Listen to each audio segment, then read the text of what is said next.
3 నెలల పెండింగ్ వేతనాలను వెంటనే విడుదల చేయాలని ఆర్థికపరమైన ఇబ్బందుల నుండి తమను బయటపడేలా వైద్యారోగ్య శాఖ పరిధిలోని నేషనల్ హెల్త్ మిషన్ ఉద్యోగులు సిబ్బంది ఆందోళనకు దిగారు.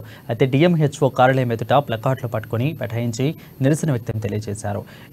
ఉద్యోగుల ఐక్యత వర్ధిల్లాలి అంటూ పెద్ద ఎత్తున నినాదాలు చేసి హోరెత్తించారు. వి వాంట్ జస్టిస్ అంటూ నినాదించారు. అయితే గత 3 నెలలుగా వేతనాలు చెల్లించకపోవడంతో తమ కుటుంబాలు తీవ్రమైన ఆర్థికపరమైన ఇబ్బందులు ఎదుర్కోవాల్సి వస్తుందని ఆవేదన వ్యక్తం చేశారు. రాష్ట్ర ప్రభుత్వానికి సీఎం రేవంత్ రెడ్డికి ఒక్కటే విన్నవిస్తున్నామని, ప్రభుత్వ ఉద్యోగులతో సమానంగా విధులను నిర్వర్తిస్తున్న తమను సైతం గుర్తించి 1వ తారీఖున వేతనాలు ఇవ్వాలని కోరారు. సీఎం రేవంత్ రెడ్డి పెద్దన పాత్ర పోషించాలని, ఉద్యోగులకు లాంఛనంగా జీతాలు వచ్చేలా చూడాలని విజ్ఞప్తి చేశారు. సవతి తల్లి ప్రేమను కనబర్చవద్దంటూ వేడుకున్నారు. ఆ దిశగా చర్యలు తీసుకోవాలని వారంతా ఆశాభావం వ్యక్తం చేశారు.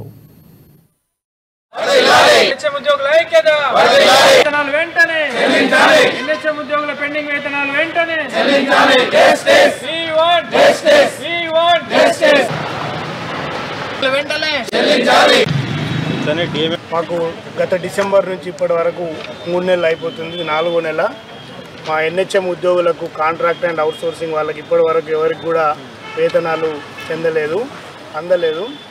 మేము గవర్నమెంట్ ఆఫ్ తెలంగాణకి ముఖ్యమంత్రి గారికి ఒకటే మేము చెప్పదలుచుకున్నాం. మేము ఏ గవర్నమెంట్కి అగనిస్ట్గా వెళ్ళట్లేము. మా జీతాల గురించి మాత్రమే మేము ఇక్కడ ధర్నా చేయడానికి కూర్చున్నాము.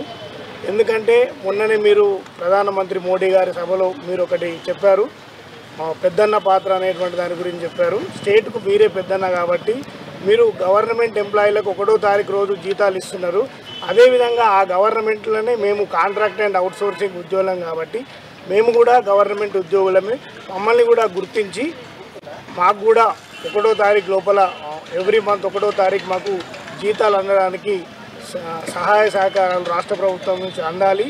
ప్రతి ప్రోగ్రాంలో, నేషనల్ ప్రోగ్రామ్స్లో ప్రతి దాంట్లో కాంట్రాక్ట్ ఎంప్లాయీలు, అవుట్సోర్సింగ్ ఎంప్లాయీల యొక్క పాత్ర అమోఘంగా ఉంది.